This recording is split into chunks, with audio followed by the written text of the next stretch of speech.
distinguidísimas autoridades que nos acompañan, amigos de la Academia, entidades benefactoras de la Academia, señoras y señores. Excusan la inasistencia a esta sesión el excelentísimo señor vicepresidente de la Junta de Andalucía y los excelentísimos señores presidentes del Instituto de Academias de Andalucía y presidente de la Real Academia de Medicina y Cirugía de Cádiz. Lamentablemente tendrá que abandonar el acto por motivos de agenda el señor concejal delegado de Cultura y Patrimonio, don Francisco Caldas. Se inicia esta solemne sesión con un emocionado recuerdo a todas las víctimas de esta pandemia. Les ruego un minuto de silencio en su memoria en pie.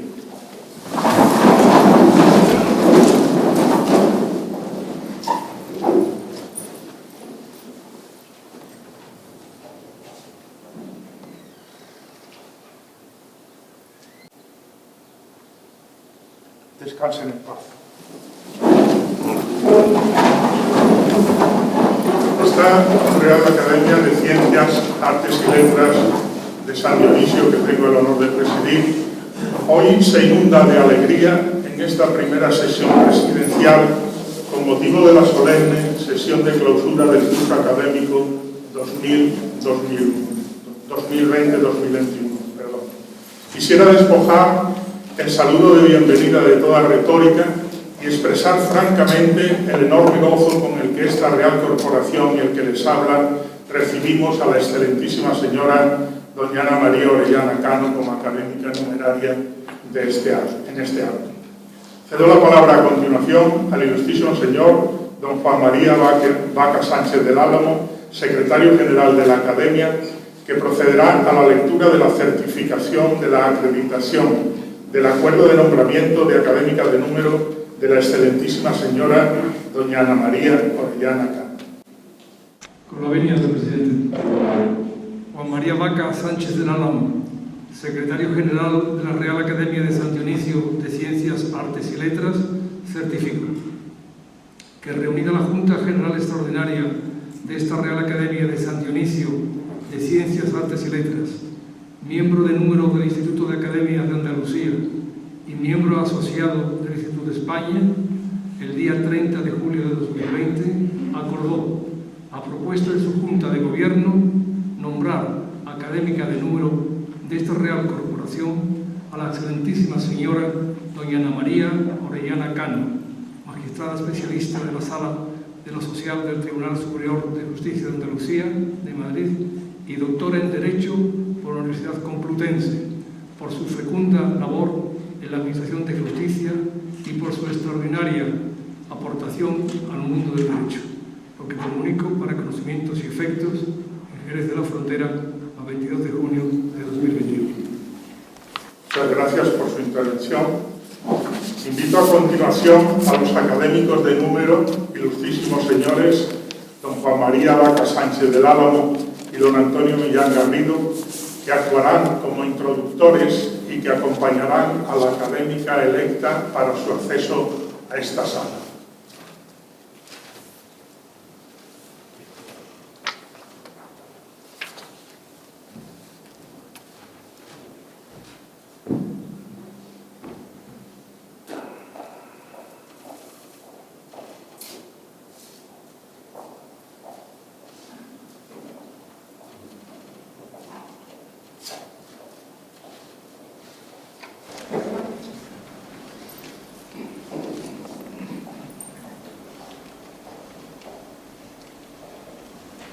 Bien.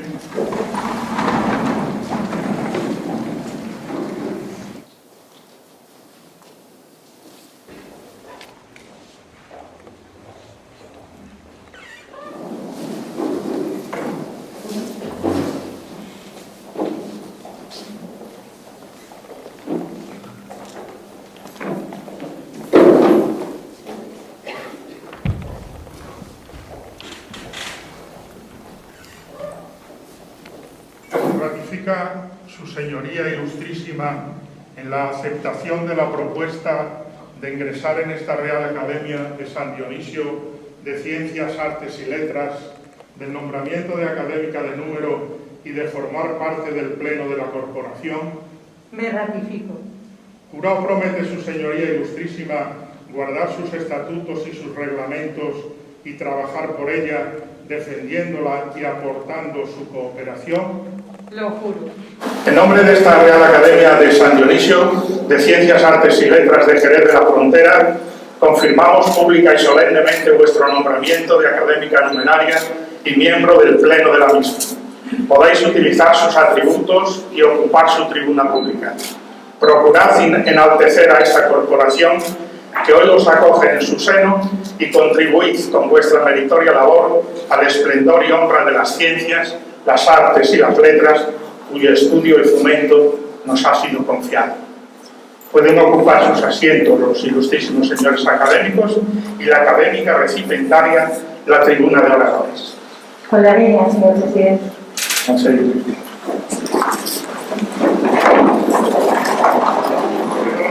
Seguidamente a la excelentísima señora doña Ana María Orellana Cano, cuyo discurso de ingreso versará sobre el impacto de la pandemia internacional por COVID-19 en el mercado laboral español, propuesta de una legislación para la emergencia.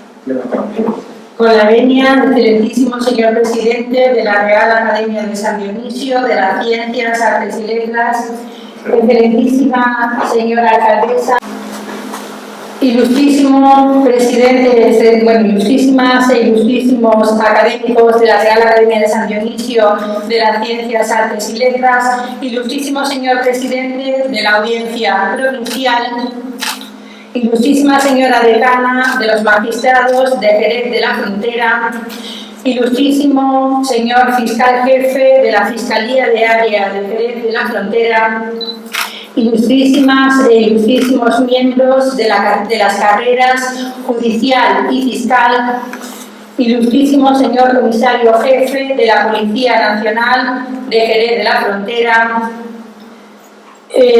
señora concejala delegada de Turismo, Comercio y Consumo, señor concejal delegado de Patrimonio y Cultura, excelentísimo señor decano del Colegio de Abogados, del Ilustre Colegio de Abogados de Jerez de la Frontera, excelentísimo señor presidente del Consejo General de Colegios Oficiales de Graduados Sociales de Honor, presidente del Consejo Andaluz y presidente del Colegio Oficial, del excelentísimo Colegio Oficial de Graduados Sociales de Cádiz y Ceuta, ilustrísimo señor vicepresidente del Consejo Andaluz de Colegios Oficiales de Procuradores y presidente decano del Colegio de Procuradores de Jerez, representante del rector en el campus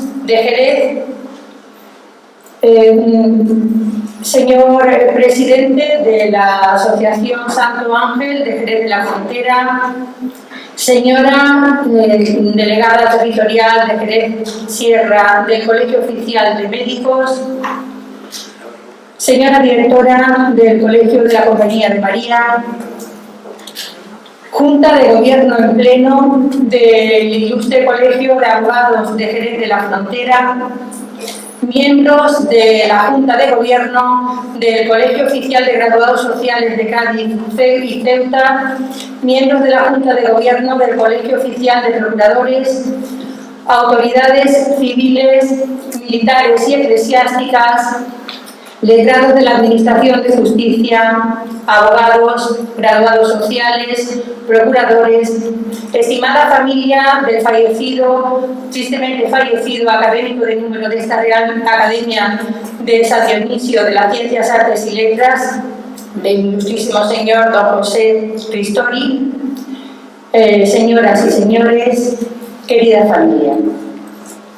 Es para mí un alto honor personal y me siento muy honrada con intervenir en este acto y con ingresar como académica de número de la Real Academia de San Dionisio de las Ciencias, Artes y Letras.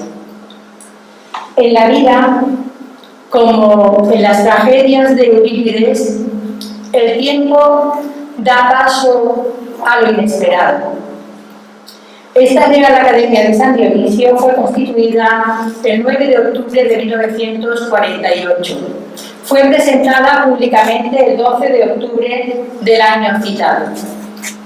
En el acto de presentación se encontraba el entonces alcalde de la ciudad, don Antonio Mateos Mancilla. Presidía el acto el entonces presidente de la Real Academia de San Dionisio, don Ángel Rodríguez Pascual, y estaban acompañados del académico magistrado don Tomás Marcos. Excelentísima señora alcaldesa, la historia se repite gracias a su asistencia, por lo que le transmito mi más sincero agradecimiento. Agradecimiento también que hago extensivo por habernos permitido deleitarnos en este entorno especial jerezano de los claustros de Santo Domingo, y agradecimiento que hago extensivo a todo, al concejal delegado de Turismo, de Cultura y Patrimonio, a todo el equipo profesional, el magnífico equipo profesional que sirve en ese departamento.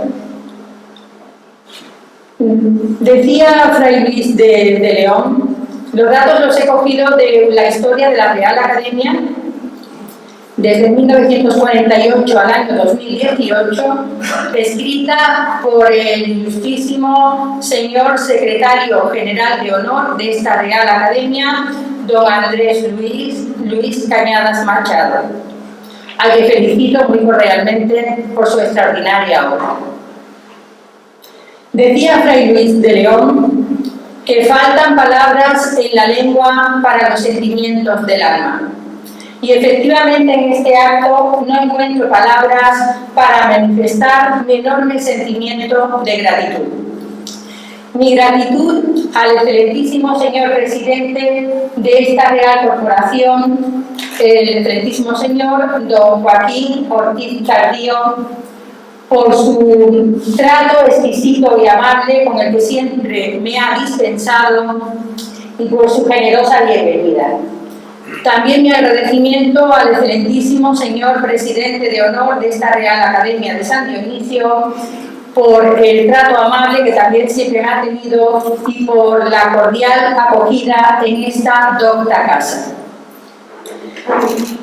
Decía De Gaulle que por muchos que fueran nuestros logros, siempre alguien nos ayudó a conseguirlos. Y efectivamente tengo que mostrar mi más sincero agradecimiento a los 3 académicos de número que hicieron posible, que avalaron mi candidatura y que han hecho posible mi ingreso en esta Real Academia de San Dionisio.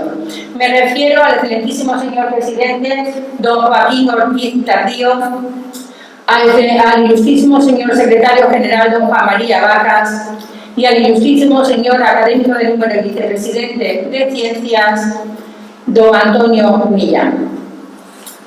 Excelentísimo señor presidente, le estoy enormemente agradecida porque tiene usted todo mi reconocimiento y admiración como insigne médico, todo un referente en la carrera médica y además por la extraordinaria labor que desarrolla como presidente de esta casa.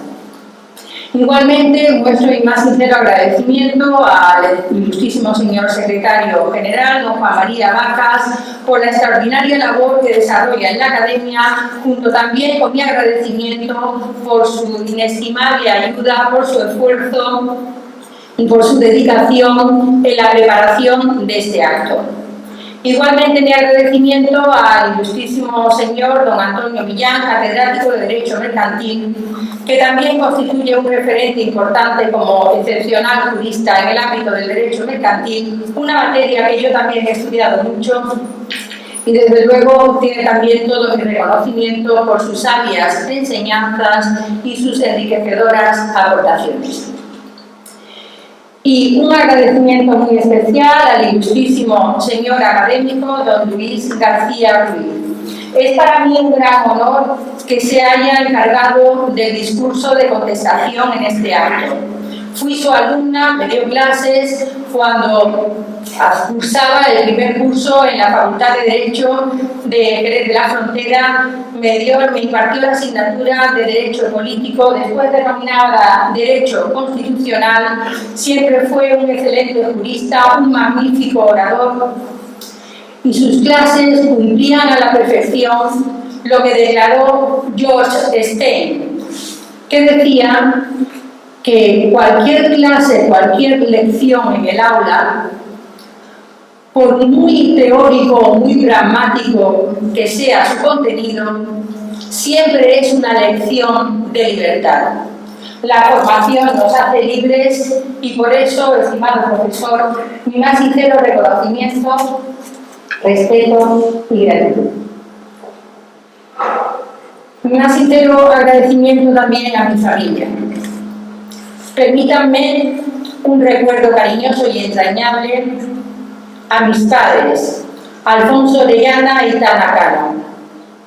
Con un brindis al cielo, levanto mi catavino lleno de amor, ternura, cariño y gratitud. Quiero también dar mi más sincero agradecimiento en mi vida a mis queridísimos hermanos, a Nuria y Alfonso, unas personas maravillosas, educadas en valores, que me han transmitido todo lo bueno de una persona con una excelente formación humana, espiritual y profesional.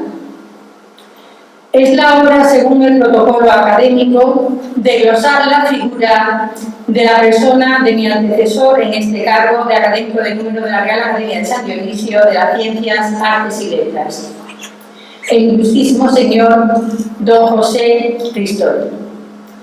Don José Ristori fue un excelente jurista, un magnífico orador, fue una persona con un ingenio muy especial, una agudeza intelectual inmejorable. Están aquí, me acompañan sus hijos y su nuera, a los que les agradezco mucho que estén aquí. A mí me hubiese gustado compartir mi vida académica con el ilustrísimo señor don José Ristori.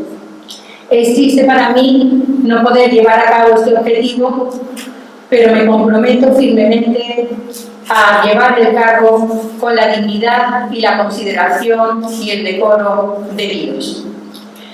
Glosar la figura de don José Ristori no es fácil. Fue una persona polifacética, se dedicó ininterrumpidamente, 50 años hizo en el año 2017, al ejercicio libre de la profesión de abogado. Fue un excelente abogado laboralista. Compatibilizó esta función de asistencia letrada con la docencia, fue un magnífico profesor y recuerdo con cariño aquellas comidas de la jurisdicción social que hacíamos en la década de los años 90, donde asistía también habitualmente la concejal delegada de Turismo, Consumo y Comercio, donde después en los postres siempre sacaba unos folios donde había escrito las últimas anécdotas de nuestra querida jurisdicción social jerezana. En el año 2007, algo que evidencia su forma de ser, en el año 2007 ingresó en esta Real Academia de San Dionisio como académico correspondiente y su discurso de ingreso se denominó Justicia y Humor. Decía Freud que los hombres conseguimos ser dioses con prótesis. Se refería a las diferentes muletas que utilizamos en la vida para conseguir la felicidad. La amistad, la familia, el amor, y no cabe duda que él utilizaba también el buen humor. Y recuerdo con cariño aquellas comidas de la jurisdicción social que hacíamos en la década de los años 90, donde asistía también habitualmente la concejal delegada de Turismo, Consumo y Comercio, donde después en los postres siempre sacaba unos folios donde había escrito las últimas anécdotas de nuestra querida jurisdicción social jerezana. En el año 2007, algo que evidencia su forma de ser, en el año 2007 ingresó en esta Real Academia de San Dionisio como académico correspondiente y su discurso de ingreso se denominó Justicia y humor. Decía Freud que los hombres conseguimos ser dioses con prótesis. Se refería a las diferentes muletas que utilizamos en la vida para conseguir la felicidad: la amistad, la familia, el amor, y no cabe duda que él utilizaba también el buen humor. Con posterioridad, el 3 de febrero del año 2009, pronunció su discurso de ingreso como académico de número de la Real Academia de San Dionisio, que lo tituló La prueba en el procedimiento laboral, haciendo referencia a numerosas anécdotas muy divertidas que le habían pasado a lo largo de su trayectoria profesional. Para él también todo mi reconocimiento, para su familia mi más sentido pésame, y desde luego es bastante triste perder en esta corporación una persona como a la que me he referido. Mucho ánimo y resignación cristiana. Y por último me permitirán que haga una referencia a mi familia más íntima, a mis hijos y mi marido. A los hijos se les pueden dar dos legados: alas y raíces, ilusiones y tradición. Por eso deseo, Ana, Borja, Alfonso y Gonzalo, que se cumplan todas vuestras ilusiones y que nunca olvidéis nuestras tradiciones. Estoy muy orgullosa de vosotros. Y por último, mi agradecimiento a mi marido por la muy feliz vida en común, compartida en el seno de un inmenso amor y de una maravillosa familia, compuesta por nuestros 4 hijos y nuestra nieta Ana. Sin más, reiterarles a todos mi más sincero agradecimiento por su asistencia. Me siento muy honrada con su compañía. Nada más, señor presidente, muchas gracias. Y a continuación, si me da la venia, comenzaría con el discurso de ingreso. El discurso de ingreso versa sobre la incidencia de la pandemia internacional por COVID-19 en el mercado laboral español, una propuesta de legislación para la emergencia. Voy a hacer referencia fundamentalmente a 2 instituciones: el trabajo a distancia, fundamentalmente en la modalidad de teletrabajo, y los ERTEs COVID por fuerza mayor y por causas económicas, técnicas, organizativas o de producción. La grave crisis sanitaria generada por COVID-19, por el coronavirus en la cepa SARS-CoV-2, ya saben que se puede decir la COVID, que es la enfermedad, o bien el COVID, adoptando por metonimia el masculino del coronavirus. Pues bien, la enorme crisis sanitaria y la crisis económica, con una grave incidencia en la tasa de desempleo y en el mercado laboral en general, ha supuesto un cambio decisivo en nuestra sociedad, en nuestra organización del trabajo. Y he elegido este tema y voy a hacer referencia fundamentalmente a estas 2 instituciones porque considero que hay una clara diferencia entre la incidencia de la pandemia en el teletrabajo, en el trabajo a distancia y en los ERTEs COVID.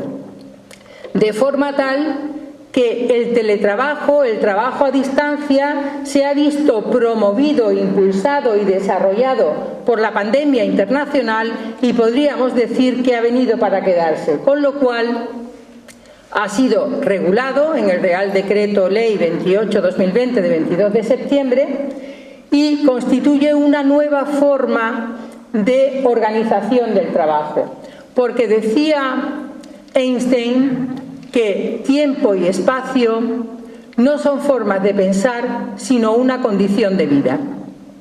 Y yo diría que la teoría de la relatividad en el ámbito del derecho laboral quizás no funcione demasiado bien, porque tiempo y espacio suponen una condición de trabajo, unas condiciones de trabajo que evidentemente tienen una clara influencia en nuestra organización y sistema de trabajo. Por otro lado, también haré referencia a un análisis de los ERTES COVID, ERTES por fuerza mayor o ERTES por causas económicas, técnicas, organizativas o de producción. Y en esta materia sí que me parece muy interesante abordar el tema desde el punto de vista de las aportaciones en relación con una posible legislación de crisis. ¿Por qué digo esto? Porque fíjense, desde la primera declaración del estado de alarma adoptada por el legislador en el Real Decreto 463/2020 de 14 de marzo, hasta el Real Decreto Ley 11/2021 de 27 de mayo, se han dictado, afectando al mercado laboral, 16 reales decretos leyes y una ley, la Ley 3/2021 de 12 de abril. Esto evidencia la necesidad de que España cuente con una legislación para la emergencia, pero no dictada en la emergencia, porque dictar una legislación de este tipo en la emergencia supone una precipitación y puede producir cierta inseguridad jurídica, no solo en los operadores jurídicos, sino, lo que es más importante, en los trabajadores y en los empresarios. Por esta razón, he elegido este tema para el discurso de ingreso y comienzo, por tanto, con el análisis del trabajo a distancia y del teletrabajo, como una modalidad de trabajo a distancia. Miren ustedes, según los datos estadísticos del Instituto Nacional, datos oficiales del Instituto Nacional de Estadística, en el año 2020 el teletrabajo en España alcanzó el 34%. Según un informe de Eurofound titulado Trabajando, Viviendo y COVID-19, primeras recomendaciones de abril del año 2020, en el año 2019 el teletrabajo en España tenía un porcentaje del 4,3%. Era bastante inferior a la media de la Unión Europea, que se situaba en el 9,7%. Es cierto que había países como Francia, en los que el teletrabajo alcanzó en el año 2019 el 16,7%, y países como Holanda, en el que el teletrabajo alcanzó el 17,6%. En el año 2020, 4 de cada 10 trabajadores teletrabajaron. Es más, en Finlandia el teletrabajo superó el 60%. En algunos países superó el 50%, concretamente en Dinamarca, en Holanda, en Luxemburgo y en Bélgica. En otros países superó el 40%, como en Italia, en Irlanda, en Suecia y en Austria. Hemos de indicar que en materia de teletrabajo hay un informe interesante de la OIT que se llama Trabajando en cualquier momento y en cualquier lugar,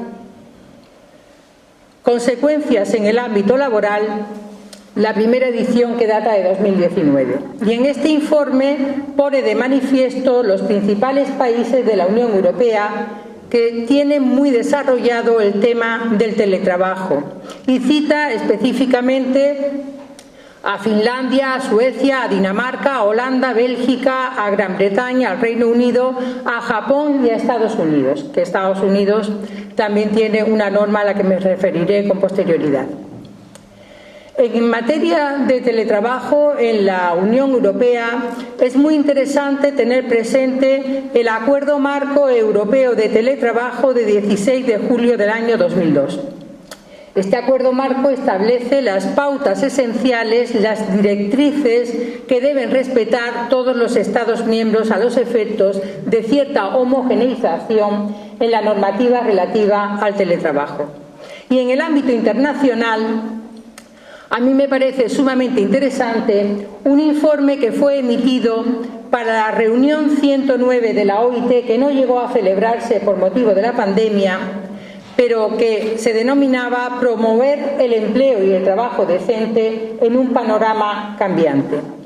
En este documento, en este informe, se analiza el convenio número 177 de la OIT, que no fue ratificado por España, y la recomendación que lo acompaña, la recomendación número 184. Es interesante tener en cuenta el capítulo 4, que detalla el trabajo a domicilio. Voy a analizar a continuación cuál es el principal régimen jurídico del teletrabajo en España a partir del Real Decreto Ley 28/2020 de 22 de septiembre. ¿Quiénes pueden teletrabajar? ¿Quiénes pueden desarrollar el trabajo a distancia? Tengan presente que el Real Decreto citado se refiere al trabajo a distancia en general. ¿Quiénes pueden desarrollar trabajo a distancia? En principio, el párrafo primero del artículo 1 del Real Decreto citado es una norma de reenvío al Estatuto de los Trabajadores, lo que significa que solo pueden desarrollar el trabajo a distancia los trabajadores por cuenta ajena. Esto es, no pueden desarrollar tal trabajo los trabajadores autónomos. Y esto es acorde con el artículo 1D del convenio número 177 de la OIT al que me referí anteriormente. Siguiendo en esta línea, ¿cuál es el trabajo a distancia que protege la norma? El trabajo a distancia regular, que viene regulado en el artículo 1, párrafo segundo del Real Decreto Ley. Se considera trabajo regular aquel que se desarrolla a distancia al menos un 30% de la jornada en un periodo de 3 meses. Ese es el trabajo a distancia regular protegido por la norma, bien sea a jornada completa o a jornada parcial. Por otro lado, debemos distinguir que dentro del trabajo a distancia el propio legislador da el concepto de trabajo a distancia, de teletrabajo y de trabajo presencial. De conformidad con el artículo 2 del Real Decreto Ley, se considera trabajo a distancia el trabajo desarrollado en el domicilio del trabajador o en el lugar designado por éste, siempre que sea trabajo a distancia regular, o sea, que sea del 30% de la jornada en un plazo de 3 meses. ¿Qué se considera por el legislador teletrabajo? El teletrabajo es una modalidad de trabajo a distancia en la que se utiliza de forma exclusiva o prevalente los medios y herramientas informáticos, telemáticos y de telecomunicación. Y el trabajo presencial es aquel que se desarrolla en el centro de trabajo de la empresa o en el lugar designado por el empresario. Y en este sentido me gustaría resaltar que es sumamente interesante que considere el legislador el teletrabajo como una modalidad de trabajo a distancia. ¿Por qué digo esto? Porque en el anteproyecto se consideraba que era teletrabajador cualquier trabajador que utilizara de forma permanente, prevalente o exclusiva los medios informáticos. Por lo tanto, tenía la condición de teletrabajador también aquella persona que prestara servicios con un ordenador en el centro de trabajo de la empresa. Esto no era acorde con el párrafo segundo del Acuerdo Marco Europeo de Teletrabajo de 16 de julio del año 2002. También era contrario a la jurisprudencia sentada, entre otras, en la sentencia de la Sala de lo Social del Tribunal Supremo de 11 de abril del año 2005 y contrario también al informe de la OIT al que me referí, trabajando en cualquier momento y en cualquier lugar con incidencia en el ámbito laboral, consecuencias en el ámbito laboral, la primera edición de 2019.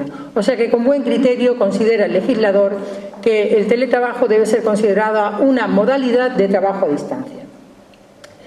Por otro lado, en el ámbito de la Unión Europea hay países que no regulan el teletrabajo, sin embargo sí que hacen referencia al trabajo a domicilio. Por ejemplo, esto es lo que ocurre con el artículo 113 en el título 6 de la Ley de Contratos de 3 de julio de 1978 en Bélgica. Otros países, como Italia y Alemania, sí que diferencian entre el trabajo a domicilio y el teletrabajo. Y en otros países sí que se contempla la regulación del teletrabajo, fundamentalmente en Finlandia, en Estados Unidos y en Japón. Pasemos ahora al análisis de una particularidad que me gustaría manifestar en relación con el trabajo en plataformas digitales. Es una preocupación constante la que he tenido y he elaborado numerosas publicaciones al respecto. Y el trabajo en plataformas digitales plantea numerosos problemas. El trabajo en plataformas digitales no es solo el trabajo del rider que presta servicios en una plataforma de reparto. En el trabajo en plataformas podemos distinguir un usuario, que es el que encarga el trabajo, el trabajador de plataformas, que es el que lo realiza, y lo realiza a través de una intermediaria que actúa generalmente como auténtica empresaria, que es la plataforma digital. Teniendo en cuenta esta estructura, el problema que se plantea es: ¿son trabajadores por cuenta ajena o son falsos autónomos?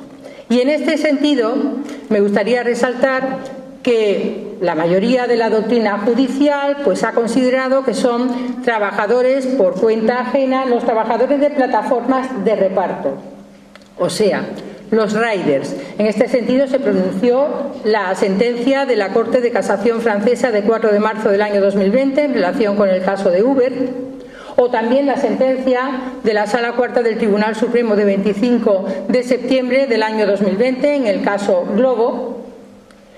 Mantuvieron que tenían una relación de trabajadores por cuenta ajena. El Real Decreto Ley 9/2021 de 11 de mayo introduce la disposición adicional 23ª al Estatuto de los Trabajadores y fíjense que establece la presunción de laboralidad, salvo prueba en contrario. O sea que en principio el trabajador de plataformas de reparto, y exclusivamente este, es un trabajador por cuenta ajena. Y me gustaría manifestar lo siguiente: ¿qué es lo que se está haciendo en otros países de la Unión Europea? ¿Se está haciendo lo mismo? Pues miren ustedes, en Estados Unidos se les entrega lo que se denomina el certificado de autónomo. Yo he estudiado el régimen en 23 países y el que me llamó más la atención fue el régimen previsto en el Código de Trabajo francés. Este régimen consiste en lo siguiente, justo lo contrario de lo que ha hecho nuestro legislador. Se establece la presunción de no laboralidad, pero la plataforma debe de cubrir la cobertura de accidente de trabajo y además es la encargada de la formación de los trabajadores de plataformas.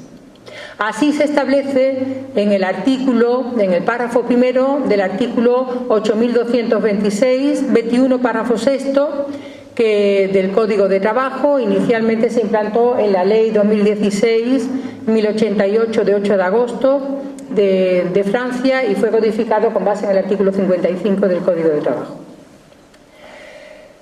En principio, yo creo que el trabajo en plataformas necesita de una regulación concreta que solvente los numerosos problemas que se suscitan en relación con cualquier tipo de plataforma, no solo con la plataforma digital de reparto.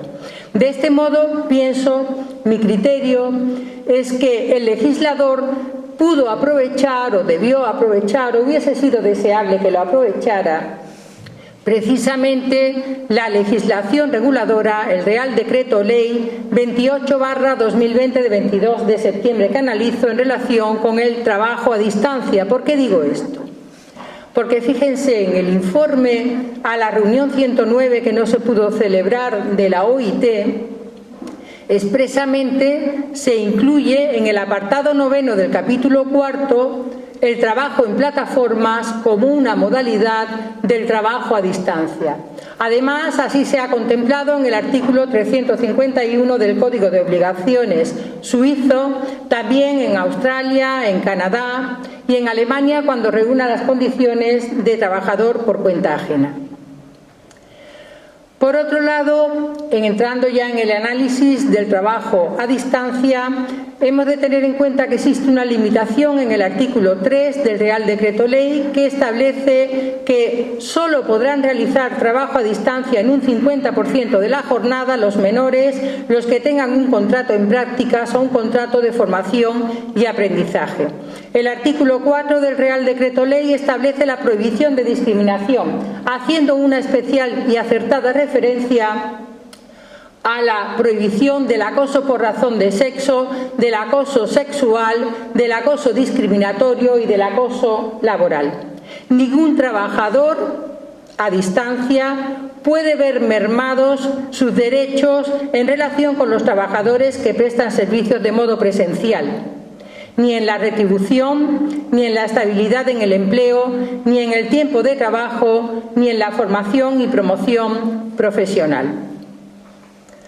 El legislador español opta por establecer el denominado acuerdo de trabajo a distancia, de forma tal que el empresario y el trabajador que decidan voluntariamente acogerse a este sistema de trabajo, pues deberán de firmar, suscribir el acuerdo de trabajo a distancia.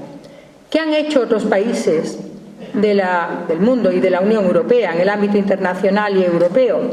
Pues miren, hay países que han regulado el teletrabajo por ley, otros a través de la negociación colectiva y otros se han limitado a establecer los códigos de buenas prácticas. ¿Qué países lo han establecido por ley?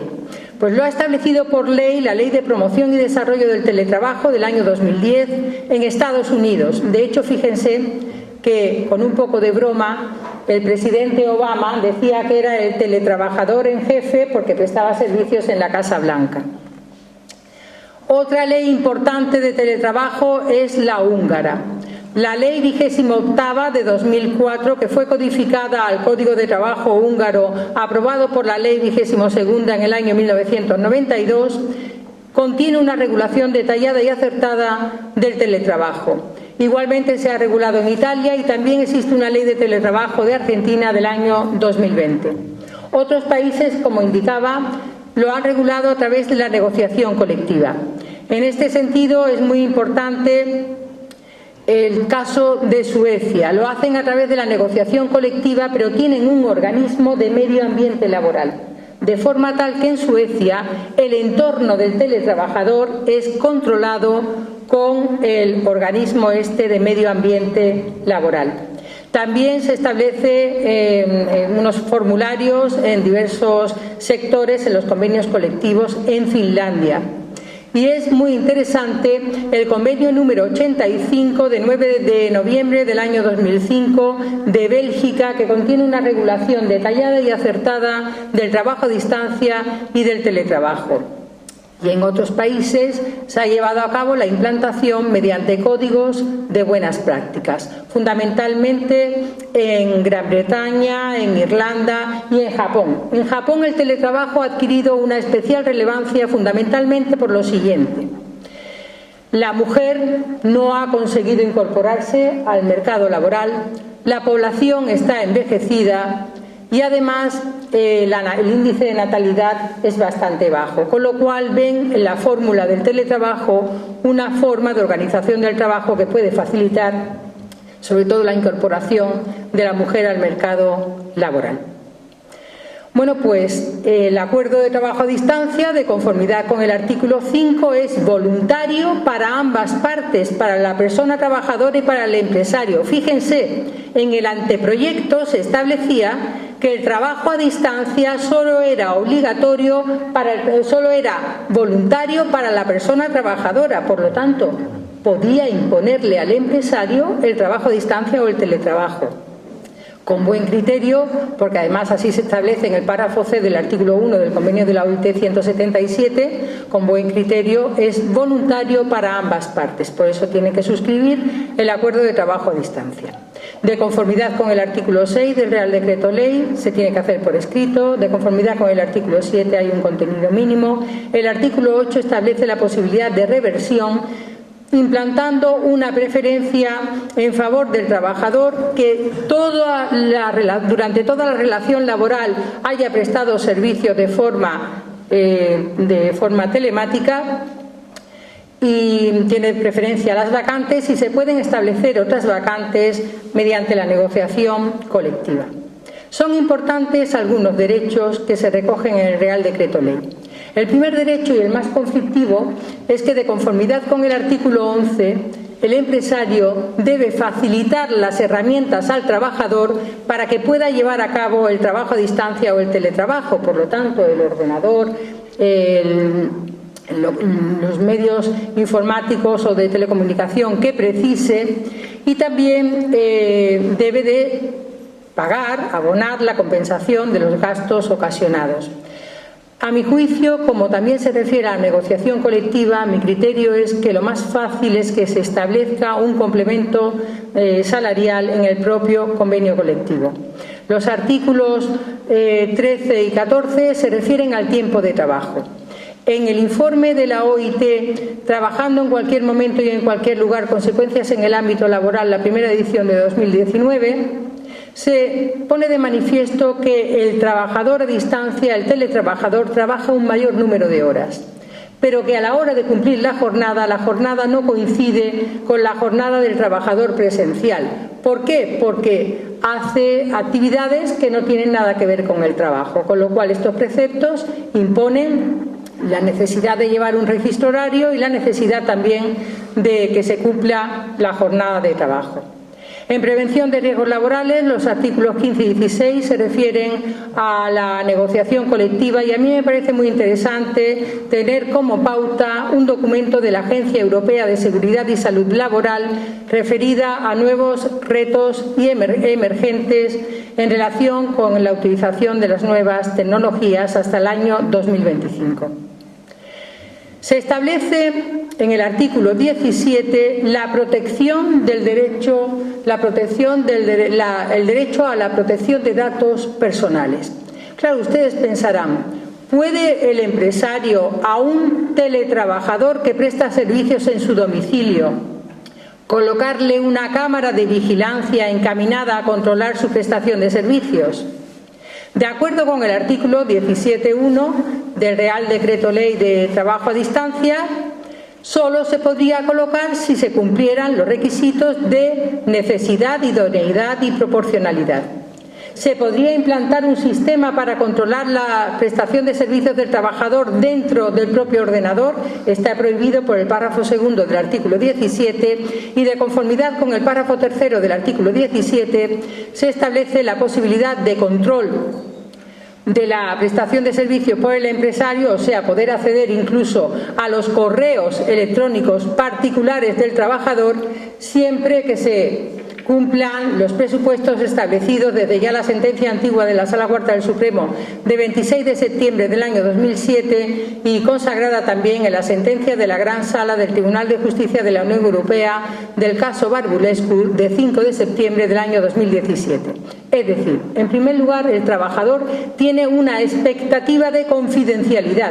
Si manda un correo particular durante la jornada laboral, piensa que a ese correo no tiene por qué acceder el empresario. Esa expectativa razonable de confidencialidad puede ser neutralizada mediante la prohibición expresa y mediante la información al trabajador y a los representantes de los trabajadores. También regula el Real Decreto el derecho a la desconexión digital, el derecho a desconectar durante el periodo de descanso y de vacaciones de cualquier herramienta informática. En este sentido, es muy interesante este derecho a desconexión digital, también data de la ley francesa regulada en el artículo L 2242, párrafo octavo, apartado séptimo.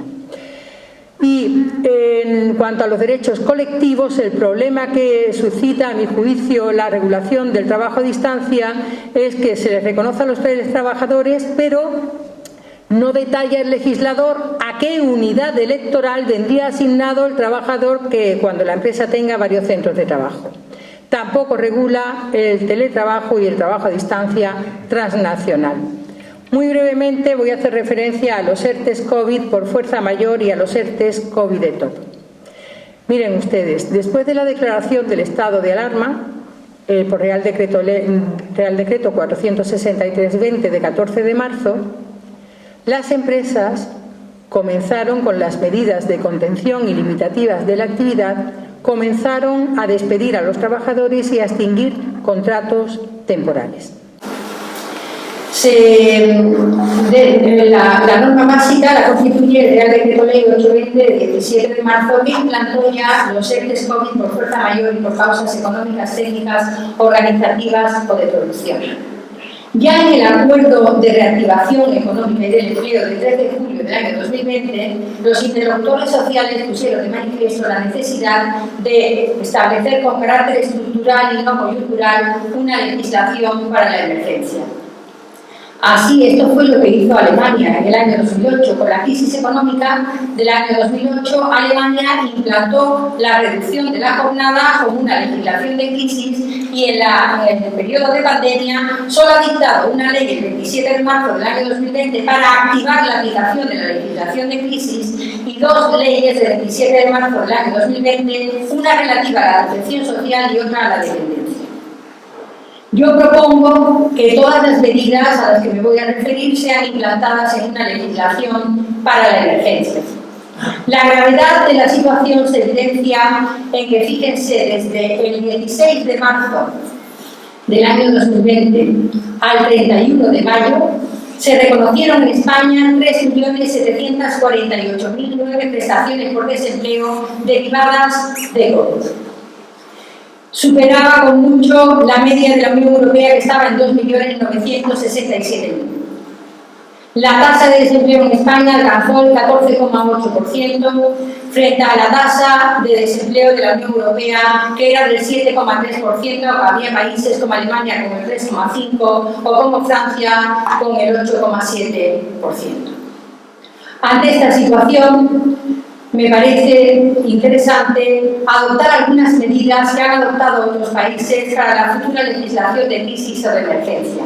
Concretamente, Alemania y en Dinamarca, una vez que se queda afectado un trabajador por una medida de suspensión temporal del contrato de trabajo o de reducción temporal de la jornada, el Estado abona una parte de la diferencia con el salario real y otra parte la abona al empresario, de forma tal que se garantiza casi el 100% de las retribuciones y por lo tanto no incide la situación de crisis en el consumo.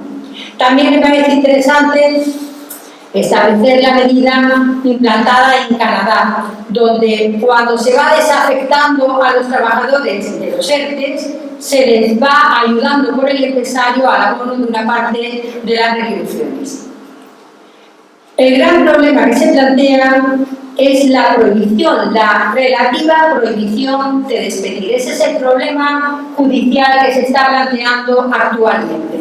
Fíjense, ya cuando las empresas empezaron a despedir con la declaración del estado de alarma, el 14 de marzo, pues se decretan los ERTEs en el Real Decreto Ley 8/2020 el 17 de marzo y fíjense, hasta el Real Decreto Ley 9/2020 de 27 de marzo, habían transcurrido unos días, no se adopta como medida la denominada relativa prohibición de despedir. Establece el legislador en el artículo 2 que las causas que justifican el ERTE COVID por fuerza mayor o por causas económicas, técnicas, organizativas o de producción no justifican el despido.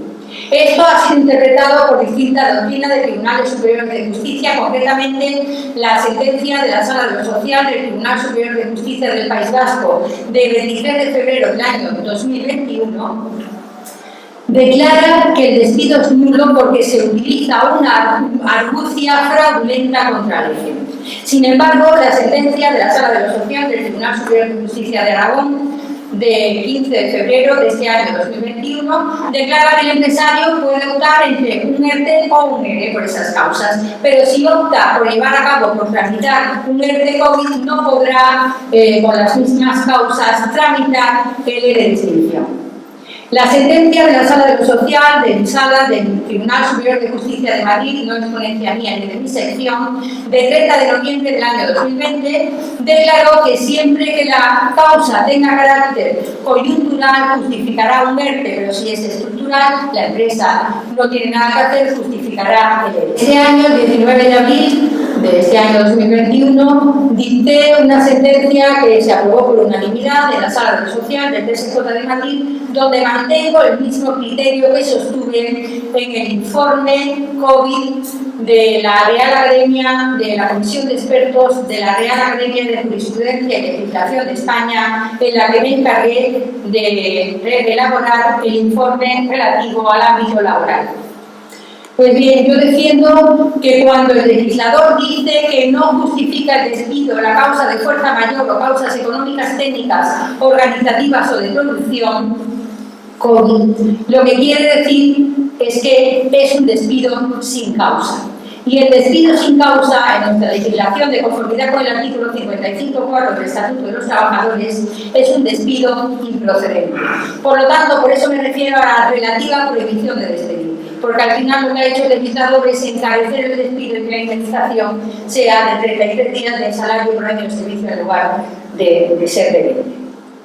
Bueno, eso en cuanto a la prohibición de despedir. También se ha prorrogado la vigencia temporal de los contratos temporales y se les prohíbe a las empresas cuyos trabajadores hayan visto afectados por el test COVID, se les prohíbe llevar a cabo externalizaciones de la actividad, realizar horas extraordinarias o contratar a nuevos trabajadores.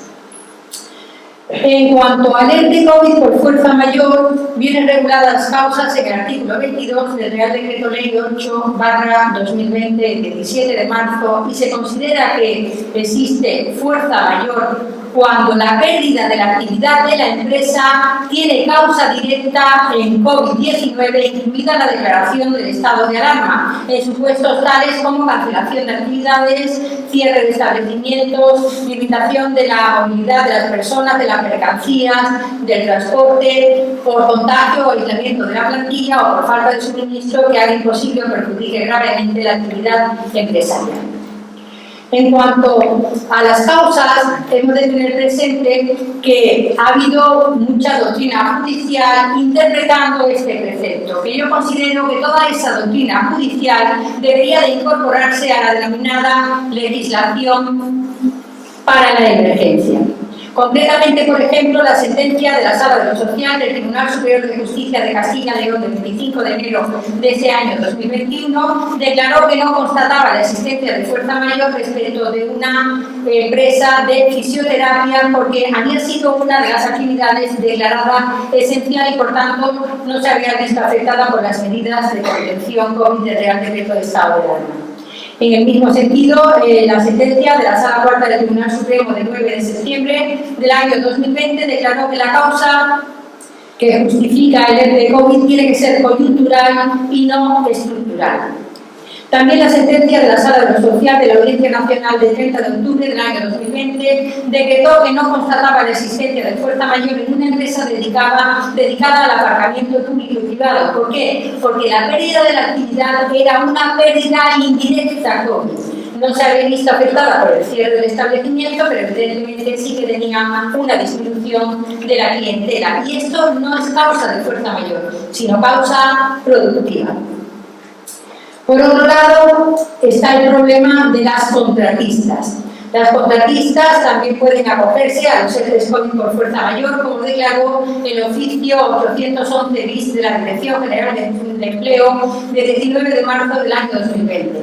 En el mismo sentido se ha pronunciado la sentencia de la Sala de lo Social del Tribunal Superior de Justicia de Madrid de 18 de diciembre del año 2020, que declaró que la empresa que proveía a la cocina de un hotel que había sido no solo cerrado, sino medicalizado, en esa empresa concurría la causa de fuerza mayor para adoptar la medida de suspensión de los contratos. En cuanto al procedimiento del ERTE COVID por fuerza mayor, el mayor problema se suscita en relación con la resolución de la autoridad laboral. La ley exige un plazo de 5 días. Al ser un plazo administrativo, se trata de días hábiles. Pues bien, con la cantidad de ERTE COVID tramitados con la grave situación de pandemia internacional que hemos atravesado, la autoridad laboral no podía resolver en el plazo de 5 días, con lo cual desplegaba su eficacia el silencio administrativo positivo, de forma tal que la resolución que recayera extemporánea de la autoridad laboral solo podría ser un pronunciamiento en el mismo sentido en el que había operado el silencio positivo, es decir, constatando la existencia de fuerza mayor. ¿Cuál es mi propuesta para una futura legislación para la emergencia? Yo propongo la supresión, solo en situaciones de emergencia, de la necesidad de que la autoridad laboral constate la existencia de fuerza mayor con carácter previo a la adopción de la medida por parte del empresario. ¿Por qué? Porque ningún perjuicio se le causa si existe fraude, ya que cabe el posterior control judicial. En cuanto al ERTE COVID por causas económicas, técnicas, organizativas o de producción, tan solo destacar una sentencia de la Sala Cuarta del Tribunal Supremo muy interesante, la del 25 de septiembre del año 2018. Miren ustedes, la causa económica concluye cuando existen pérdidas actuales o previstas o una disminución persistente del nivel de ingresos ordinarios o de ventas durante 2 trimestres consecutivos comparados con los mismos trimestres del año anterior. La causa técnica, pues, que debe revertir el trabajo a distancia o el teletrabajo, pero fundamentalmente la causa productiva es la pérdida de clientes, la pérdida de una contrata. Y en plena situación de crisis hemos asistido a la siguiente situación del empresario. El empresario que dice, no es que concurra causa económica, es que yo, hoy por hoy, con las medidas limitativas, restrictivas y de contención COVID, estoy convencido de que en el futuro voy a tener una pérdida considerable de clientes. No cabe, según la ley, el ERTE preventivo productivo, pero lo que sí es cierto es que la sentencia de la Sala de lo Social del Tribunal Supremo del 25 de septiembre del año 2018 declara la posibilidad de que está prohibido el ERTE preventivo puro por causa productiva, pero sí cabe el ERTE preventivo productivo cuando exista causa actual con proyección consecuencial de futuro, que es el caso al que me he referido. También se establece para las empresas la posibilidad de acogerse cuando tramitan un ERTE COVID por fuerza mayor o por causas económicas, técnicas, organizativas o de producción a la denominada cláusula de salvaguarda del empleo. El empresario suscribe este compromiso comprometiéndose a no despedir a los trabajadores desde el momento de la reanudación de la actividad durante un periodo de 6 meses. Si se incumple la cláusula de salvaguarda del empleo, debe de reintegrar todas las exoneraciones de cuotas y bonificaciones de cuotas de cotizaciones a la Seguridad Social. Esta cláusula de salvaguarda del empleo se ha establecido también en el artículo 5 del Real Decreto Ley 30/2020 y se ha prorrogado hasta el 30 de septiembre de este año 2021 por el párrafo 4 del artículo 3 del Real Decreto Ley 11/2021 de 27 de mayo. Pues bien, el problema que se suscita es que basta con que un empresario que ha disfrutado de esas exoneraciones y bonificaciones de cuotas a la Seguridad Social, basta con que despida a un solo trabajador de los afectados por el ERTE que han sido desafectados y han reanudado su actividad para que se considere incumplida completamente la cláusula de salvaguarda del empleo. Esto es yo considero que esta es una medida que no debería de implantarse en la legislación para la emergencia, sino que debería de reflexionarse sobre la posibilidad de la aplicación del principio de proporcionalidad. Con ello, doy por terminada la exposición del teletrabajo, del trabajo a distancia, y permítanme una reflexión. Nos encontramos con una grave situación del mercado laboral español y, como decía Romagnoli, tenemos que luchar para que el derecho del trabajo no se transforme en el derecho de una pobreza laboriosa. Yo ingresé en la carrera judicial, he dedicado los últimos 33 años de mi vida a poner sentencias. Desde el 14 de febrero de 1990 accedí a la especialidad y me he dedicado a poner sentencias en el ámbito laboral, del derecho del trabajo y de la seguridad social. Y todavía permanece presente en mí la vocación de servicio a la liberación de la persona trabajadora a través de la dignidad. En mi vida he intentado que se cumplieran los 3 principios de la justicia acuñados por Ulpiano en el siglo III a.C. Ulpiano fue un gran jurista nacido en Fenicia, concretamente en Tiro, y estableció los siguientes 3 principios o ideales de la justicia. Sum cuique tribuere, non laedere y honeste vivere. Dar a cada uno lo suyo, no hacer daño a nadie y vivir honestamente. Nada más, señor presidente. Muchas gracias.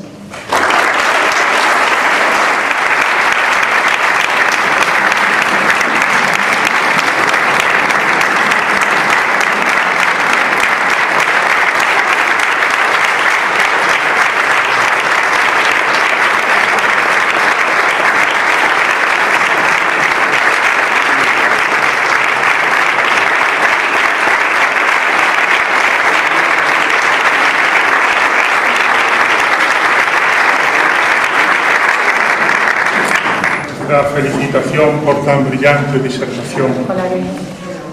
Puede dirigirse al estrado para recibir el nombramiento de académica de número. Con enorme satisfacción le impongo la medalla de académica de número de la Real Academia de San Dionisio de Ciencias, Artes y Letras. Muchas gracias, señor presidente. Le entrego el título acreditativo de este nombramiento. Muchas gracias, señor presidente.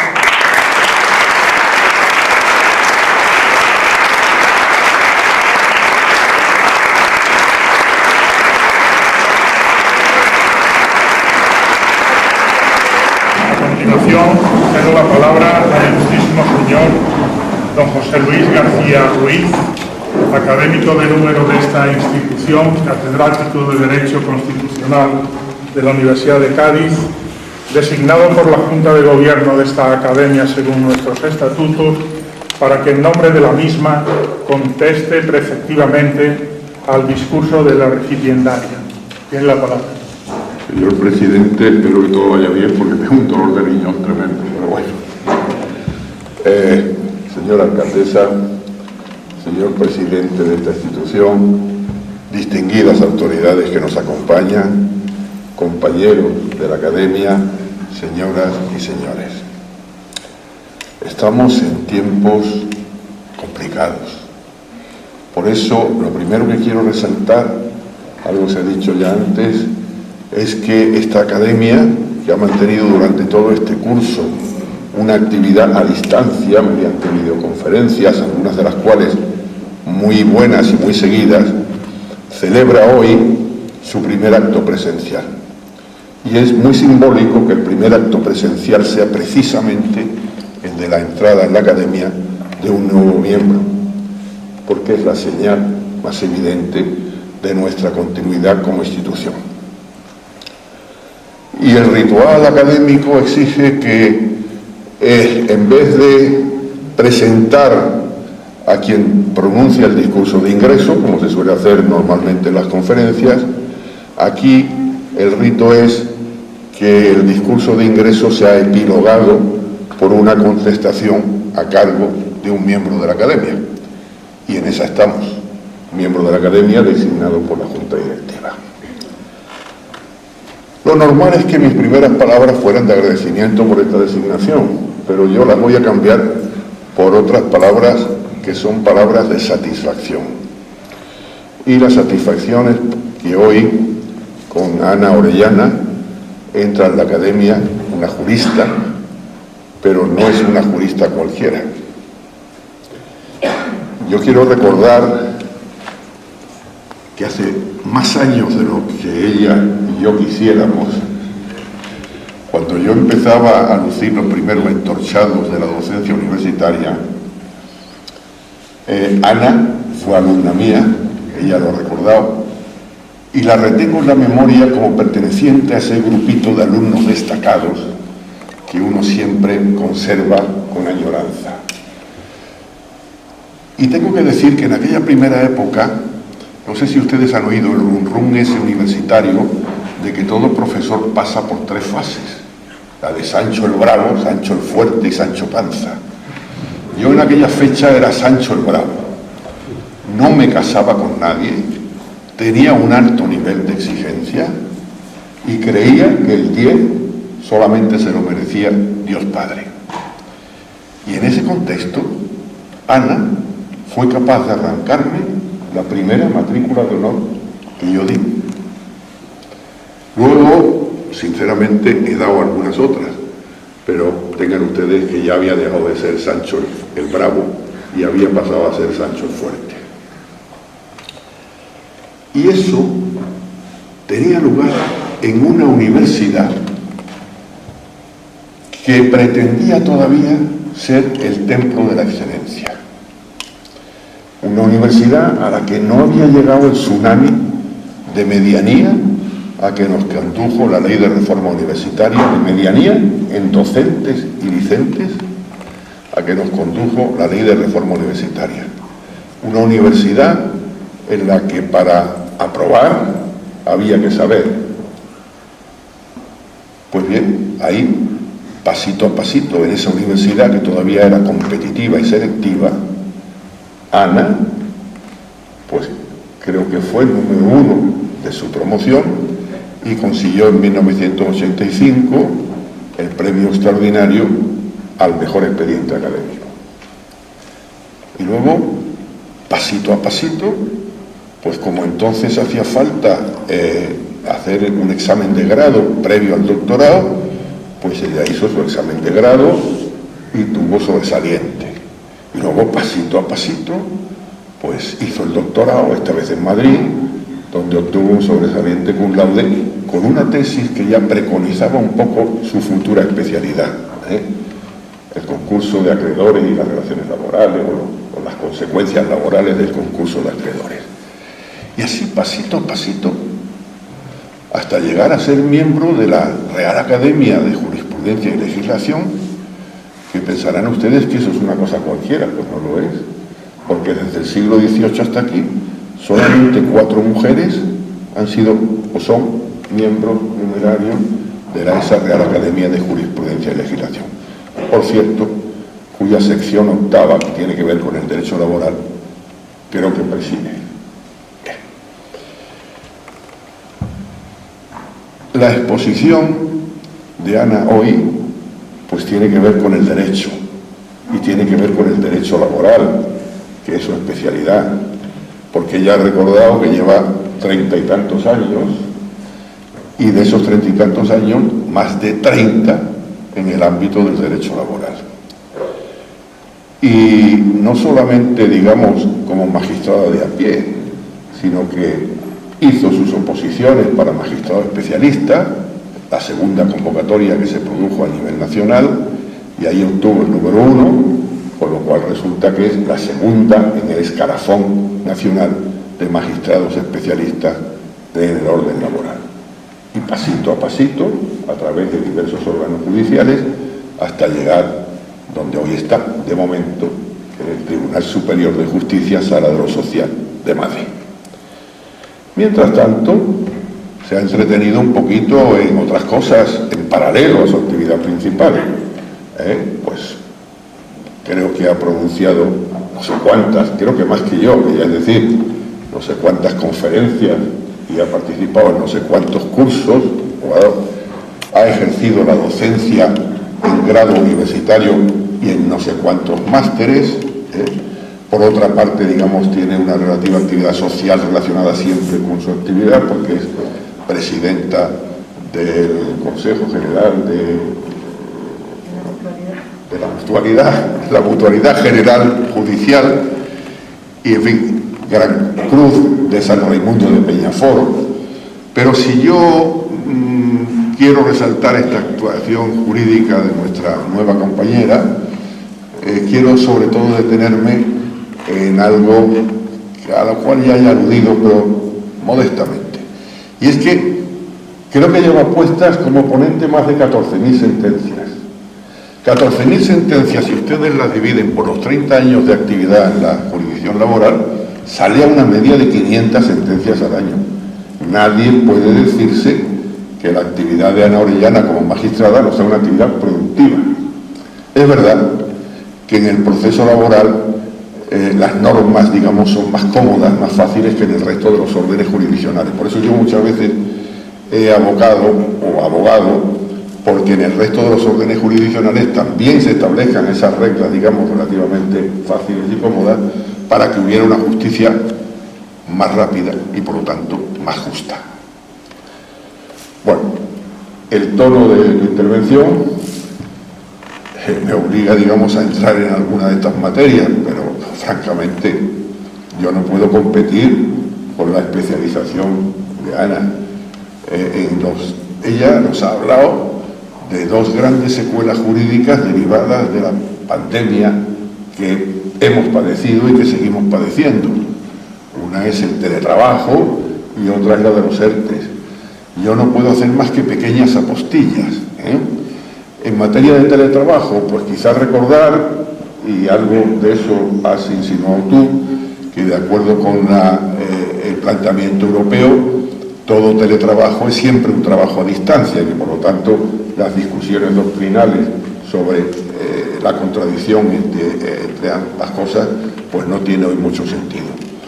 Luego, también es de destacar, y ya lo he recordado, quizás como ha tenido que, digamos, ir tan deprisa sobre un trabajo que yo conozco por escrito, que es mucho más extenso, pues ha recordado toda la mezcolanza e involucración que hay en el teletrabajo con el tema de los derechos de los trabajadores, y creo que en tu trabajo escrito citas hasta 7 derechos involucrados. De estos hay 2 que a mí me afectan más por mi especialidad, que es el derecho a la intimidad y el derecho a la protección de datos. Pues qué duda cabe de que cuando cambian las circunstancias sociales, en la medida en que han cambiado, y ya he recordado que el teletrabajo ha llegado a un 30 y tantos % frente a un 3 y pico anterior, cuando cambian esas circunstancias, el derecho no tiene más remedio que sosegarse, reflexionar y ocuparse de estos temas. Yo quisiera, porque no puedo, digamos, enmendarle la plana en nada en estos asuntos de su especialidad y de su discurso de ingreso, sin embargo, hacer un par de apostillas en esto del teletrabajo. Una, que indudablemente el teletrabajo no solamente produce consecuencias jurídicas, que ya he abordado muy bien, sino que también, qué duda cabe, ofrece o produce consecuencias económicas. Una es que está todavía por ver, pero parece que hay experiencia comparada suficiente como para saber que el teletrabajo, en muchos casos, incrementa sustancialmente la productividad. Ese sería un rasgo positivo. Pero luego en el teletrabajo también tenemos que comprender que hay algún rasgo o alguna consecuencia económica que tiene un rasgo negativo. Piensen ustedes en una sociedad como la nuestra, que ha hecho de la cultura salir a desayunar una especie de forma de vida, o que nuestros horarios laborales han condicionado extraordinariamente lo que se llama el bono del almuerzo. Bueno, pues es evidentemente que cuando hay un 30% de la fuerza de trabajo que ya no va a salir a desayunar y no va a tener bono del almuerzo, pues ahí se van a producir unas consecuencias económicas de carácter negativo para la hostelería. El otro gran punto que ha tocado nuestra nueva académica es el tema de los ERTES. Yo personalmente pienso que pueden ser que en parte un parche y que a lo mejor es hambre para hoy, o vida para hoy y hambre para mañana. Pero lo que no cabe duda es que los ERTEs, no solamente a nivel español, sino a nivel europeo, han supuesto, digamos, una vía de escape a la super tragedia en materia laboral que hubiera producido la pandemia. Pero, y aquí yo soy un poquito heterodoxo, como yo no tengo la obligación de tener la asepsia que tienen los magistrados, sí que quiero recordar que el tema de los ERTEs en España no ha caído del cielo. El ERTE se origina en la tan denostada reforma laboral del gobierno Rajoy, y que la Ley 6/2012, en su capítulo 3, tiene un artículo que reforma el 47 del Estatuto de los Trabajadores y establece, digamos, la posibilidad de los ERTEs. Es muy significativa la frase que utiliza la exposición de motivos para el capítulo 3. Dice, medidas tendentes a asegurar la flexibilidad de las empresas para asegurar el mantenimiento del empleo. Yo, después de decir esto, ya no tengo que glosar nada más. Así ha sido, afortunadamente.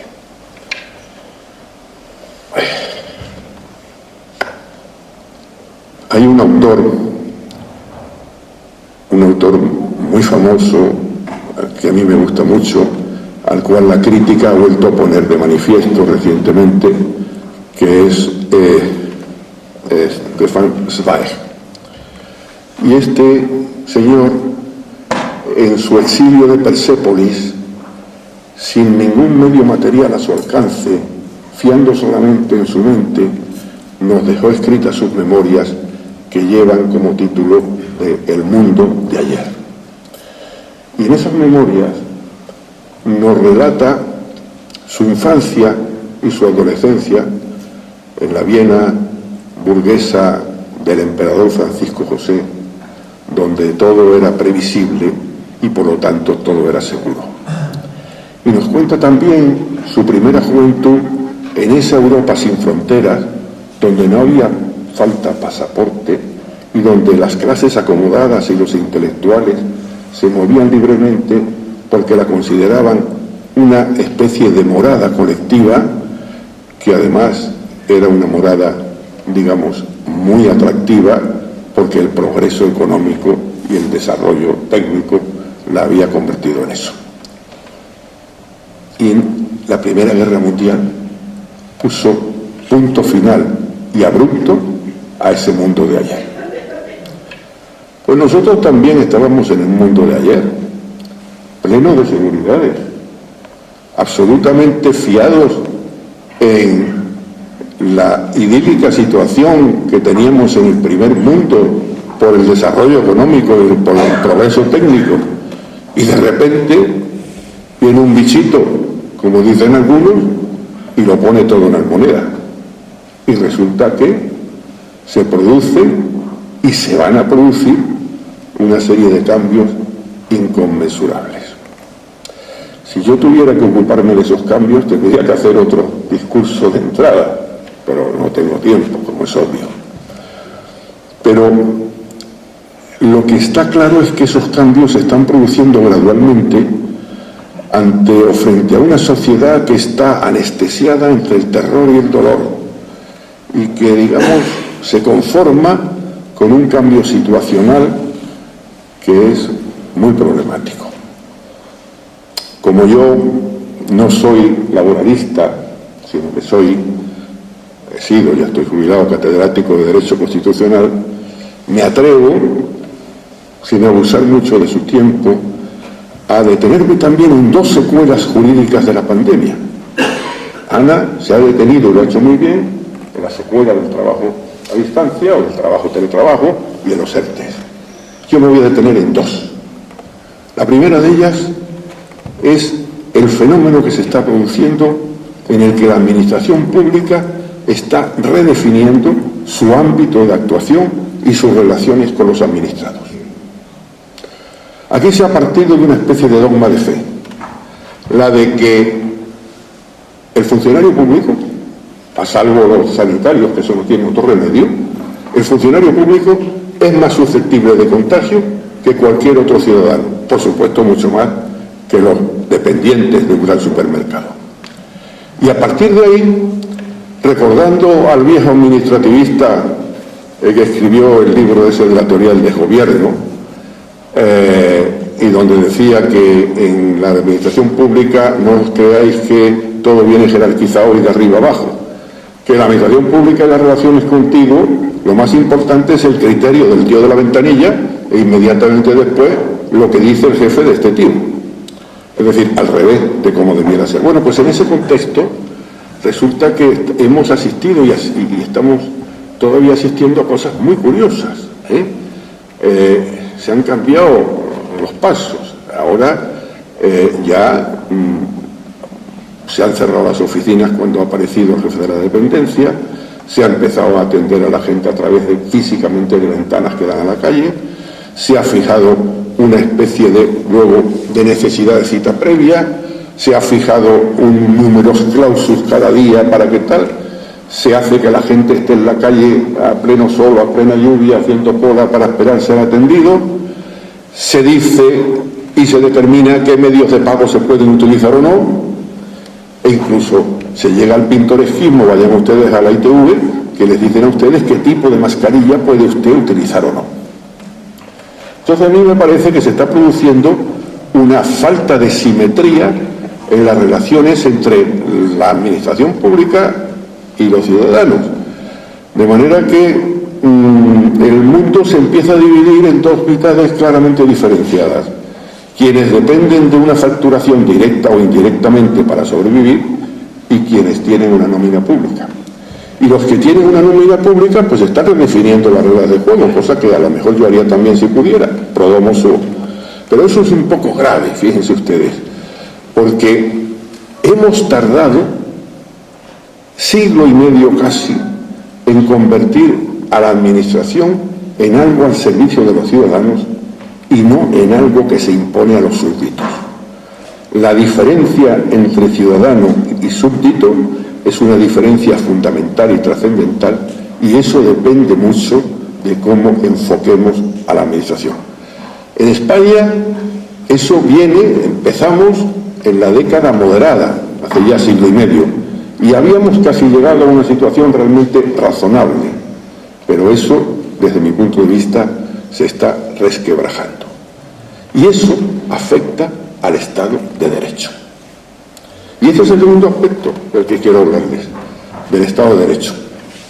Desde aquella famosa anécdota del molinero y el rey de Prusia, con ese grito que resuena en los ámbitos del derecho público, majestad, majestad era el rey sargento, nada menos, el rey Federico de Prusia, majestad, todavía hay jueces en Berlín. Ese es el gran grito que define al Estado de Derecho. Y el Estado de Derecho no es un Estado que tenga derecho, sino el Estado que está sometido a su propio derecho y al mismo tiempo al respeto de unos pilares sin los cuales no existe. Y a mí me preocupa estar asistiendo, con ocasión de la pandemia, a una especie de demolición, más o menos consciente, de algunos de estos pilares que sostienen al Estado de Derecho. En concreto,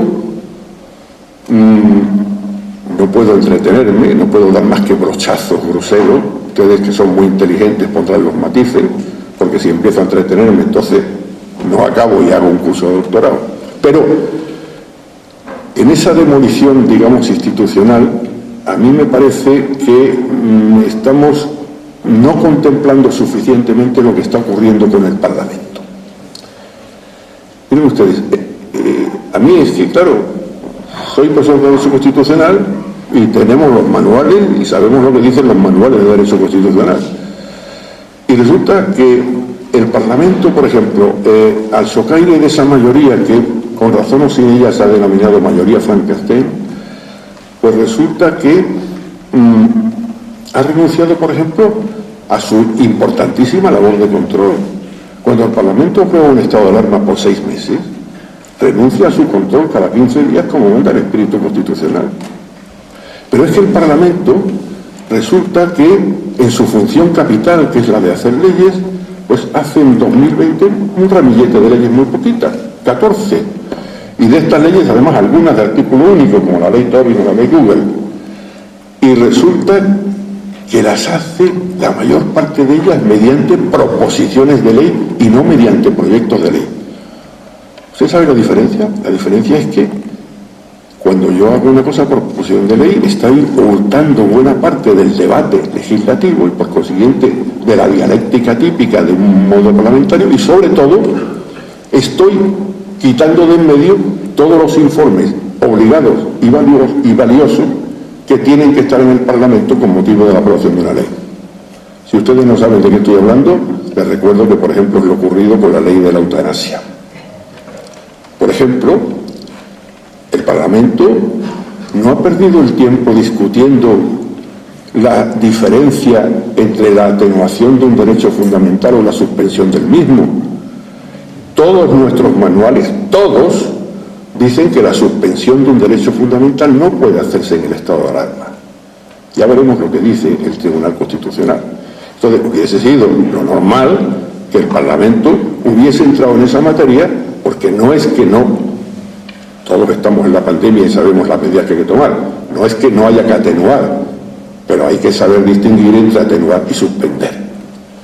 Por ejemplo, el Parlamento se ha permitido, por vez primera en la historia de España y sin parangón en el derecho constitucional, imponer en la exposición de motivos de una ley deschúpate domine a su alternativa.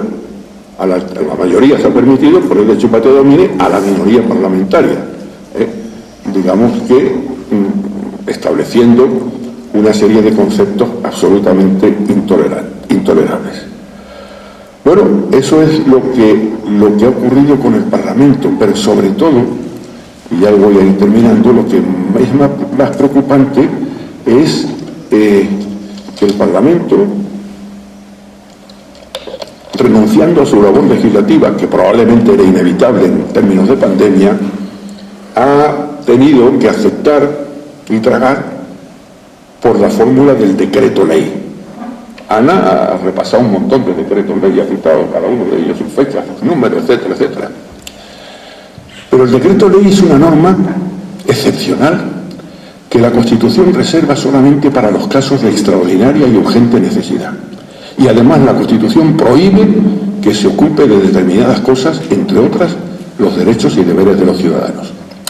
Y lo que ha ocurrido es que al socaire de las necesidades de la pandemia, que son obvias, se han introducido en el decreto ley temas que no son objeto ni pueden ser los del decreto ley. Todos ustedes, por citar un ejemplo, han sido más de 30 supuestos, pero con que yo les cite a ustedes el decreto ley que metió al señor Iglesias en el CNI, que por cierto el Tribunal Constitucional acaba de anular cuando alguien ha tocado el timbre que lo pone en movimiento, porque el Tribunal Constitucional, para que actúe, alguien tiene que pulsar ese timbre.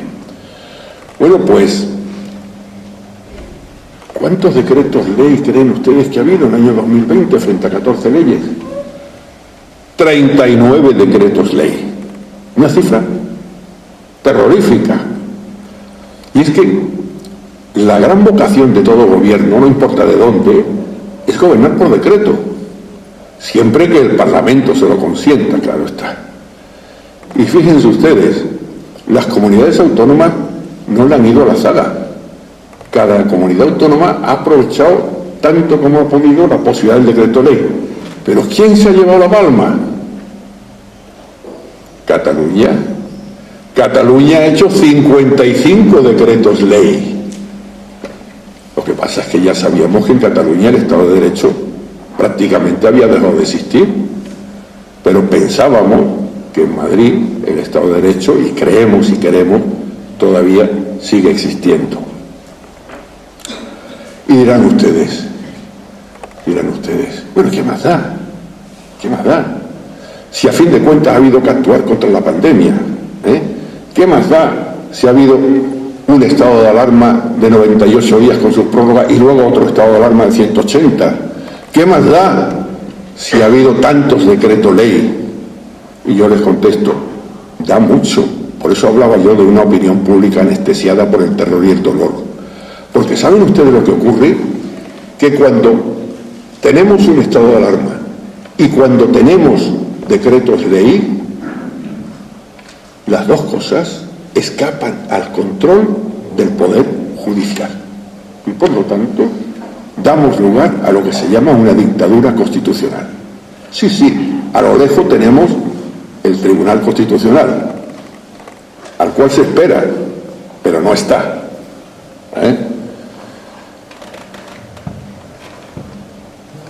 Acabo de aludir al Poder Judicial, y con esto termino, al que pertenece nuestra nueva compañera. El Poder Judicial no es el Consejo General del Poder Judicial ni el Tribunal Supremo. El Poder Judicial es un poder atomizado, formado por todos los jueces y tribunales. ¿Y qué ha ocurrido?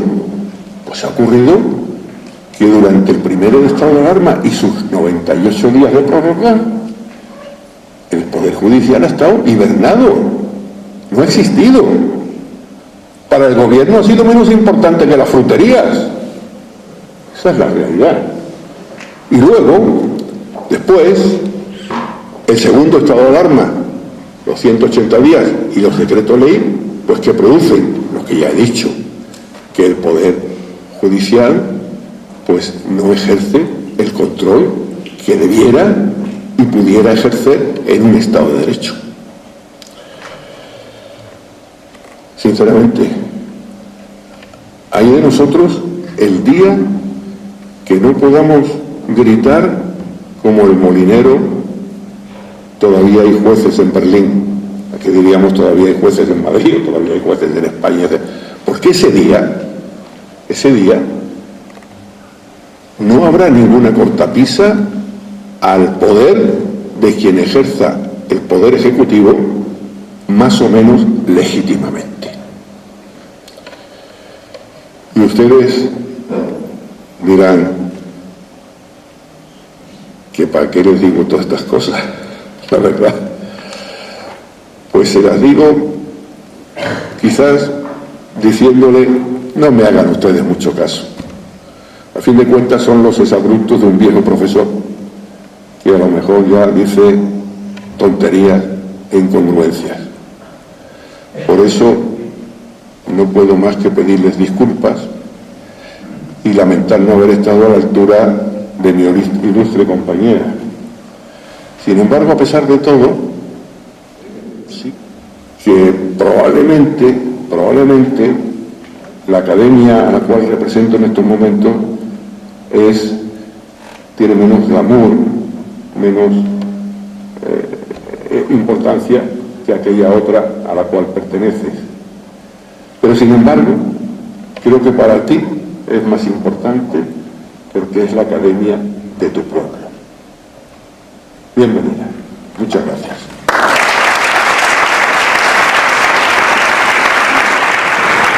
Muchas gracias al ilustrísimo señor don José Luis García Ruiz por haber cumplido tan brillantemente la tarea académica encomendada y mi felicitación por tan magnífica intervención. En estas sesiones solemnes como la que hoy nos ocupa, creo que es oportuno recordar y reflexionar, y así lo suelo hacer, aunque brevemente en estos actos, el alcance y los objetivos de nuestras reales academias. La conservación, promoción y difusión del conocimiento tiene en estas instituciones una sólida tradición y es así como la Constitución de 1978 recoge este legado asignando al Rey el alto patronazgo de estas corporaciones. Todas ellas, aglutinando a las ramas del saber humano, se expresan bajo el denominador común de la libertad de pensamiento, un profundo respeto a la diversidad y un permanente debate con los argumentos de la razón, habiendo sido determinante la relación de las academias con la sociedad, de donde extraen su fuente de legitimidad y a la que servimos y con la que establecemos un cordial y fecundo diálogo. En suma, hoy las academias forman parte plena de nuestra realidad cultural y social porque han contribuido a lo largo del tiempo a la articulación de la vida intelectual nacional perteneciendo por ello a ese sistema de vigencias sobre el que ya reflexionara hace tiempo Ortega. El humanismo, con un acento social, es un denominador común que aúna a todas las reales academias en cuanto a centros del saber para trabajar en favor de la ciencia, del conocimiento y de su difusión. Ciencia y humanidades deben reflexionar juntas para que, priorizando las consideraciones del hombre y su dignidad, a la que alude el artículo 2 de nuestros estatutos fundacionales, y la propia libertad, sean garantía para vivir en una sociedad y en un mundo mejor y más justo. Esta Real Academia de Ciencias, Artes y Letras de San Dionisio, como expresaba nuestra académica, fue fundada el 9 de octubre del año 1948. Es una corporación de derecho público sin ánimo de lucro, de naturaleza cultural y cuya finalidad principal es el fomento de los trabajos de investigación y difusión de toda clase de conocimientos en las ramas que su título comprende. Es miembro de número del Instituto de Academias de Andalucía y academia asociada al Instituto de España. El 20 de octubre de 1979 se crean las academias asociadas al Instituto de España, entre las que nos incluimos, 54 en total. Según establecía su reglamento, para aquellas academias de notoria antigüedad, fecunda historia, actividad permanente e ininterrumpida en favor de la cultura y con el más cumplido desarrollo de su misión académica. Con fecha 8 de marzo de 1981, Su Majestad el Rey le concedió a nuestra academia la honorable distinción de Real. Con motivo de la celebración de la conmemoración del 70 aniversario de su fundación, publicamos el día 9 de octubre del 2019 la Historia de la Academia, excelente obra elaborada por el Secretario General de Honor, ilustrísimo señor don Andrés Luis Cañada Machado. Hoy las páginas de nuestra historia académica más reciente se enriquecen con la cobertura de una vacante de académica de número y la incorporación de una ilustre jurista. Constituye para mí un verdadero honor y placer recibir institucionalmente a nuestra nueva académica en nombre de todos los miembros integrantes de esta Real Corporación, sabiendo que honrará y prestigia a la academia y que su sabia experiencia personal e intelectual contribuirá sin lugar a duda a engrandecerla con sus aportaciones y asesoramiento al quehacer institucional futuro. Quiero expresar la gran satisfacción que nos produce, como señalé al inicio de mi intervención, que la excelentísima señora doña Ana María Orellana Cano se incorpore por merecimientos propios a nuestra nómina de académicos ilustres. Puede estar segura que esta Real Academia de San Dionisio hoy se felicita porque adquiere en este acto un valioso miembro de acuerdo a nuestros principios y normas estatutarias. En nombre de esta academia, sea bienvenida a esta Real Corporación. Dignum intrare es, in corpore docto nostro. Antes de finalizar el acto, deseo reiterar nuestro agradecimiento a la excelentísima señora alcaldesa de la ciudad por su participación en esta solemne sesión y a las dignísimas autoridades presentes que nos han acompañado en este acto. A los amigos de la Academia, como siempre, y a todos ustedes emplazándoles para el inicio del próximo curso académico tras la festividad de nuestro patrón San Dionisio en el mes de octubre, con mi deseo que podamos celebrar las sesiones en nuestra sede y con carácter presencial.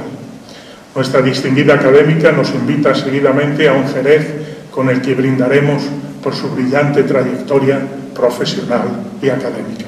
A continuación, como finalización de esta solemne sesión, procedo a la clausura del curso académico 2020-2021. Bien. En nombre de Su Majestad el Rey Felipe VI, queda clausurado el curso académico 2020-2021 en la Real Academia de Ciencias, Artes y Letras de San Dionisio de Jerez. Se levanta la sesión.